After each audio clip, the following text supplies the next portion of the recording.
I am on a mission to beat Ragnaros and craft his hammer, Sulfuras. However, there is one big catch. I have to only use gear and items that I craft myself. Using 4 characters, we use as many professions as we can to increase our chances of survival. Last week, we started work on the foundations of our characters, reaching level 5 on every single one and learning the first tier of their professions. Our warrior reached level 9, had bags crafted by our priests, and potions made by our druid.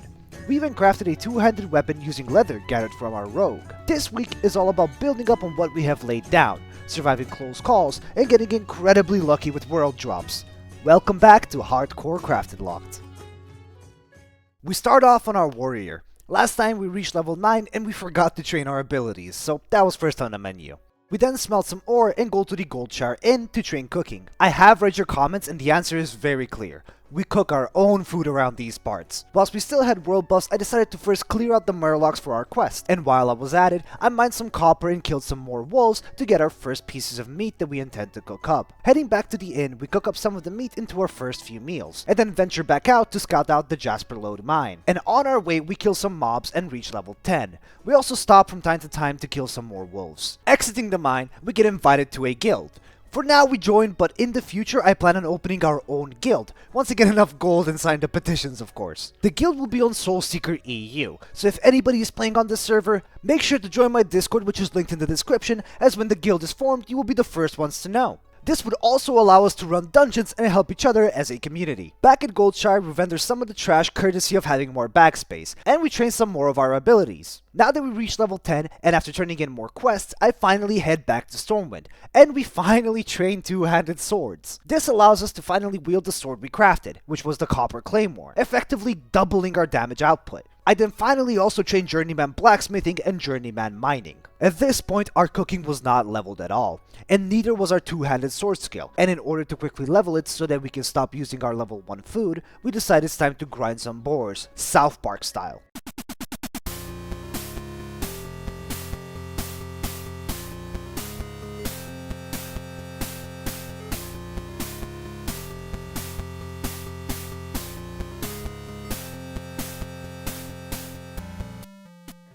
After an ungodly amount of boar kills, we finally go back to the inn to cook it all up. Once it was all said and done, we were still only level 40.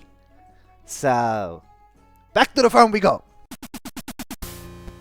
Okay, now we finally reached level 50, and that's when we found out that we needed either clam meat or coyote steak for the next level of food, both of which we cannot obtain in Elven. So instead we do a couple more quests, this time to the Eastvale logging camp. And now that we didn't have any world buffs active, questing became way harder. Granted, this area is always painful on hardcore, or at least for me. So I embraced the slower questing and just kind of got immersed. Above the camp there is a quest that is usually very deadly. See, there are these piles of bones and flesh that you have to interact with. Easy peasy, right? Free XP. But here's the kicker. When you interact with them, you have murlocs spawn on top of you, and these murlocs are fast and they can heal themselves. This was going to be a problem, but just our luck, there was a level 13 rogue on that exact same quest, and since he interacted with the bones not too long ago, our interaction was basically free. Listen, I'll take any shortcut I can at this point, otherwise this challenge would be damn near impossible. After picking up more logs and then finishing off the prowlers and bears, we turn in the quests. We then head down to the Brackwell pumpkin patch and clear the Defias that decided to invade there. We also clear out this little ranch and get rewarded with a nice little chest. As you can see, we get a health potion from this, however, we destroy it. This is because, as a community, we have decided that we won't be using gear or finished consumables from chests. And since we have cleared out the Defias and gotten all their bandanas, it was finally time to face our biggest foe yet, pun included, Princess!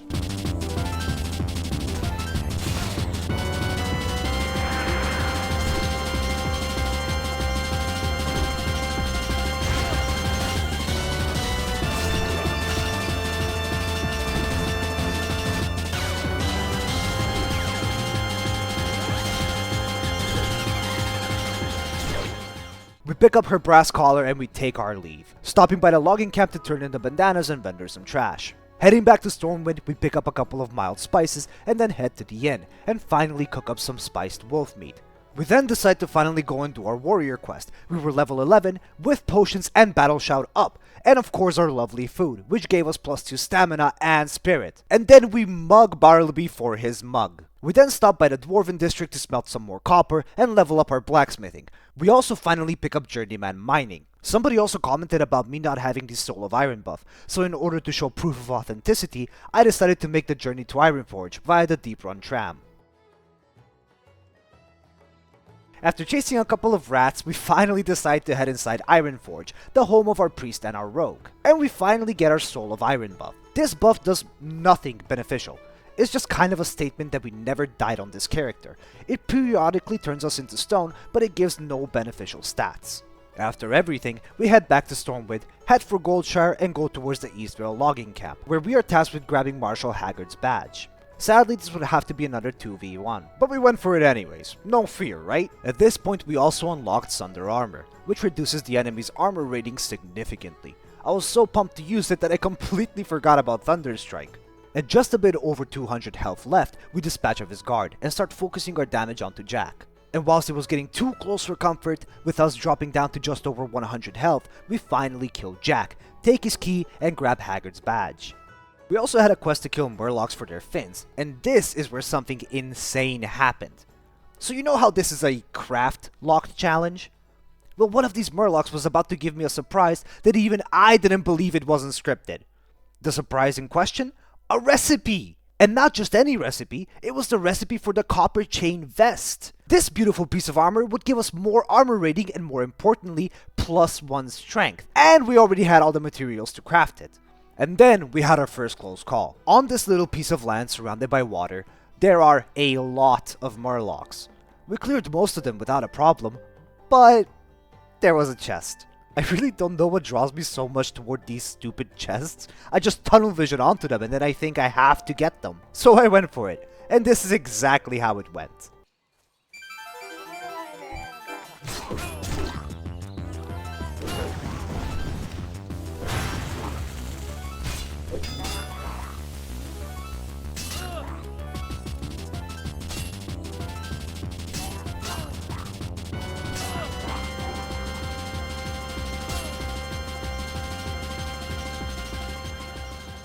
Yeah, that aggro range was insane. Thankfully, I was able to survive, go back, clear them out like a normal person with a brain, and get my reward. Which was 10 copper, a carpenter's mallet, a piece of tough jerky, and a goddamn potion that we couldn't even use. We go back and turn in the quest to Marshal Haggard, and we go back to Goldshire to craft our brand new piece of copper gear, the Copper Chain Vest. We are now using a couple of greens, and in order to get more upgrades, we need to level our warrior up in a new zone. However, you remember how we had 4 characters? Well, it was time to give them some attention too. And who better to start with than the character I hated leveling the most? Our rogue. Thanks to all of you guys' support, we have finally unlocked channel memberships. This allows you guys to support me in making more videos such as this one, and in exchange you get some really cool channel benefits. You can click the join button to find out all about the membership tiers. Thank you all again for supporting me. It has been an insane journey, and we are just getting started. Now back to the video. With a single tear rolling down my cheek, we log into our rogue. Last time we finished off at level 5, and we even crafted a weapon which we cannot use until level 6, so our first order of business was to get to level 6. If we check the time right now, it's 3:10 AM, which I wouldn't be surprised if this was around the time you're watching this video. If so, I hope you have sweet dreams. And in my sleep-deprived state, I decide that off-rip I should fight a level 6 boar. We end up using a defense potion, a strength potion, and it was still not enough, which at that point I used the 1 brain cell I had left and finally used my healing potion. This leaves us without any potions at all. We decide that it's better if we fight lower level mobs, so I give it a try with a level 5 boar. And it takes incredibly long to kill it. So the next idea was to head back to the Cold Ridge Pass, slaying some more boars along the way. Now, to circle back to the sleep deprivation, I even forgot to send over any food for our rogue, so after every fight I was just walking around waiting for my health to go up before I could pull another mob. Yes, it was that bad. But with my upcoming move to another country, I just had to stick through and record. After all, I did promise you guys a new episode every Saturday. Now at the Cold Ridge Pass, we end up farming some rockjaws. And thanks to all the rested XP we had, we leveled up really quickly, which finally allowed us to equip our beautiful dagger. In episode 1, I complained about combat points and not being able to use my abilities. This is exactly why. I mean, just look at the damage we're doing. It is absolutely insane. Granted, we still have buffs active, but with our druid making potions, we shouldn't be running out of buffs anytime soon. This also meant that we had to level up our dagger skill, especially before we fight any higher level mobs. So I spent some time fighting some leopards, boars, and bears, also skinning them for their leather. 2 birds in 1 stone. We are stacking our skills together very nicely. We also had to get boar ribs, so we focused on that for now. I mean, we're just absolutely stacking these objectives. While we were here, we also pick up some ammunition for our resident hunters. After turning that in, we head over to the Grizzled Den, where the Wendigos are. This is also a hyperspawn area, and venturing into the cave is simply not a good idea. Also, Blizzard, I thought that only beasts could be skinned. Why am I able to skin the Wendigos when they are humanoid? I mean, it's pretty metal, but I'm just wondering. Finally, we return to the cozy inn. At this point, our character was starting to get colds, and I honestly felt pity for him. So after turning in even more quests and picking up some more abilities, we head outside of the inn, where we find a trade goods vendor. At the perfect time as well. We stand next to him as we turn our rugged leather scraps into light leather. And with the purchase of coarse thread, we are finally able to craft a hand-stitched leather vest, boots, bracers, and a cloak. We also craft light armor kits, which increase our armor by 8 permanently on that piece of gear. Now we are looking like a very weird little creature, but we got a dagger, so it's not too far to say that we look like a rogue. We also used the light armor kits on our boots and chests, bringing our armor to 239. So it was now time to turn in more quests, accept new ones, and set out towards Ironforge. On the way, we kill more wild animals for their leather, because we needed as much leather as we could possibly get. There is a couple of reasons why this is so important. Unlike blacksmithing, which you can level by crafting sharpening stones or grindstones from the stones you get from mining, leatherworking strictly requires leather to level up. I know, crazy. And turning rugged leather scraps into light leather can only carry you for so long, until you have to use a lot of leather to level up your skills. Now, at the leatherworking trainer, we learned how to make pants, and so we don't run around in our undies, we craft those as well. He looks stunning and he knows it! We also craft some light armor kits to level up our leatherworking, which allows us to learn the recipe for the belt. However, we can't craft it yet because we don't have enough light leather. With a plan forming, we go to the mailbox and log into our priest. So you remember that extra bag our priest crafted last episode? Well, it was time to put it to use. Our priest sends over the bag and our rogue equips it. And since our priest was really poor, we sent him some silver in order to get that nice matching shirt as well. Now we look like a little ragtag warband, and I felt like a proud mama hen. We step outside of the gates of Ironforge and venture into Dun Morogh, and after killing and skinning a couple of wild animals, we can finally craft the belt. But this was just the beginning. We head over to the Brumah village and we accept the quest from there. Apparently the wildlife started encroaching on these drink-loving dwarves. So we are tasked with handling the situation so they can get back to brewing. This was perfect! The whole time on our rogue we've been stacking and progressing multiple things at the same time. Since killing the mobs gave us XP, which progressed our level, it also counted towards the quest, which is another way to level up. And we were skinning, which leveled both our skinning and leatherworking from turning the rugged leather scraps into light leather. Hence the theme of this chapter. Stacking. As we keep killing and skinning, we find ourselves at the Frostbane Hold, and after clearing one single troll, we are faced with a problem. In front of the cave entrance there are 2 trolls. The headhunter likes to attack from range, and the other troll likes to get in close. There was no easy way in. By mistake we end up pulling them and we run away as fast as we can, deciding to put that on hold for now, and continue killing and skinning animals. Until, inevitably, 1 minute later, decide to go right back, but this time in stealth. We head inside the cave and we decide to fight this headhunter in front of us. Oh no, big mistake! We eventually kill him, but he was doing insane damage to us. Granted, they were 3 levels higher than us, but still, with our tail tucked between our legs, we get out of there. And after killing this leopard gnome, we reached level 8. We also tried fighting a level 10 leopard gnome, and that went about as well as you could expect. After turning in the quest and vendoring some more trash, it was time to head back. And on the way back, yes, kill more animals and skin them. At this point, we're in the 70s of skinning. We finally get back to the inn and we train our abilities, of which the most important is evasion. Now, as long as we faced the enemies in front of us, we had a high chance of dodging their attacks. This is the second ability that allows us to survive better on our rogue. The first being Gouge, which stuns the enemy in place for 4 seconds, which gives us ample time to run away from them before we go back to character creation. We also steal a keg, nothing too crazy, I just found it funny. We now decide to craft all of our rugged leather scraps into light leather, and spend all of our hard-earned leather crafting light armor kits. getting our leatherworking up to level 45. After some more skinning, we head back to our leatherworking trainer in Ironforge, where we finally learned the first piece of embossed leather gear, the chest piece, which is going to be our first green piece on our rogue, giving us a massive +2 to stamina. Just like Dark Souls, more stamina means hardcore becomes easier, but never easy. Having more health would only allow us to survive our mistakes longer, but if we keep making mistakes, it will eventually catch up with us. We head over to a mailbox and send our uncooked meat to our warrior, so he can cook it up and provide us with some food. Yes, it took me this long to get food on my rogue.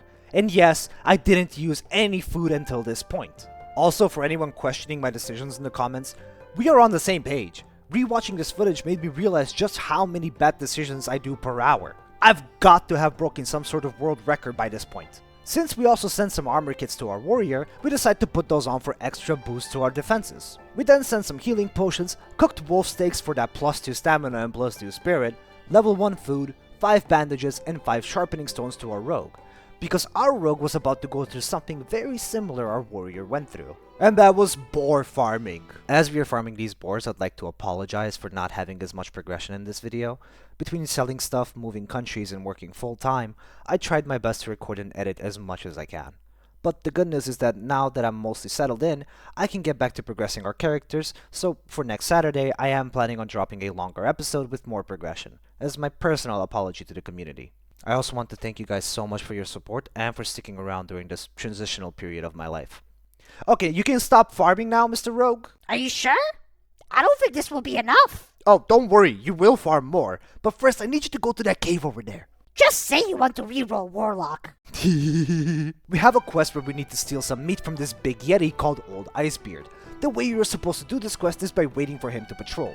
Once he is out of the cave, you can go in, steal the meat back, but you have to get away quickly, because he comes back running. Another quest that has unprepared adventurers killed early on in their journey. After even more killing and skinning, we decide to take a bit of time to finally complete this leopard gnome quest. Specifically targeting level 9 mobs, because level 10 mobs were still really scary. Also, now that we have bandages, we can do this neat little trick.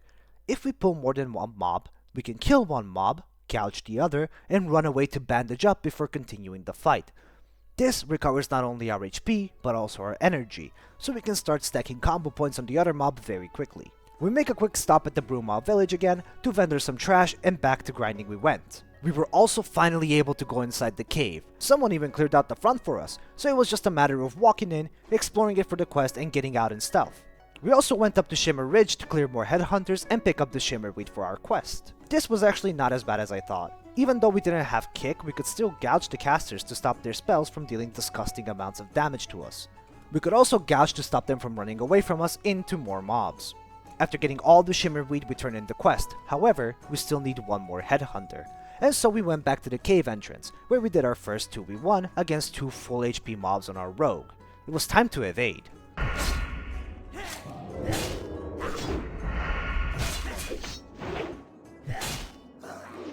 And it wasn't even close. We still had over 150 HP left. What's more is that we finally got our last headhunter and we were done with Dun Moreau. Heading back to Karanos, we turn in another quest which makes us reach level 10. This means only one thing. Duo wheel with a 19% mischance, baby! Just as our overlords at Blizzard intended. We can now also use Slice and Dice, which makes us attack quicker, sap enemies in stealth, and we can sprint. Sprint and Gouge is an amazing escape combo. Heading back to Ironforge, we sent our warrior 3 light leathers. Logging back to our warrior, we craft our short friend another dagger. Now our rogue could use a dagger in each hand. And now it was time to craft the last few pieces of gear for this episode. The embossed leather gloves and boots, and coupled with our new chest piece, it was ready. He just looks so magnificent! That will be all for this episode. Our warrior is now at level 12 and our rogue is at level 10. Next episode we will focus on our priest and druid, and then finally, angler content! Just kidding, but we will start fishing as well. And we will work towards getting ourselves set up for the dead mines. Thank you all for watching. Don't forget to drop a like and a subscribe, and join the channel as a member if you feel like supporting me even more. And I will see you guys next Saturday. Thank you very much. Have a great one.